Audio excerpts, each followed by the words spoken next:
Je me souviens d'une fois où j'ai vu une information choquante, je vous dis bien, très choquante sur les réseaux sociaux. C'était une rumeur sur un événement très sérieux. Il s'avérait que c'était totalement faux. Dans le contenu de cette publication, le pont était cassé. Alors qu'en réalité, lorsqu'une personne s'est rendue sur les lieux pour aller s'enquérir de l'état du pont, ou du moins de la bonne information, il s'est avéré que le pont en question n'était pas encore fini et que la photo qu'on lui a montrée n'était pas en réalité vraie. L'information véhiculée derrière n'était pas une bonne information. L'annonce du décès de l'épouse du feu président Félix Houphouët-Boigny, cette information est partie comme une traînée de poudre. Après vérification auprès des sources officielles, c'était totalement fausse.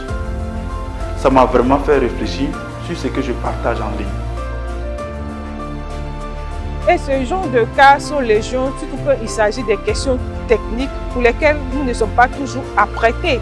Parce que sur la question des ponts, il fallait attendre l'avis des spécialistes des ponts et chaussées pour savoir qu'il s'agissait juste d'une question technique. Donc vous voyez, quand il y a ce genre de cas, les discussions vont dans tous les sens, chacun se laisse aller sans vérification préalable et tout le monde s'invente des titres de spécialistes. Avant de partager une information, désormais je me rassure d'abord quelle est la source de cette information. Avant de partager, je me pose ces 3 questions. Est-ce vrai? Est-ce utile? Est-ce bon? Attention, la propagation de fausses informations est punie par la loi. Ceci est un message de l'ONG Action Justice dans le cadre de sa campagne contre la désinformation et les discours haineux. En ligne, tous responsables.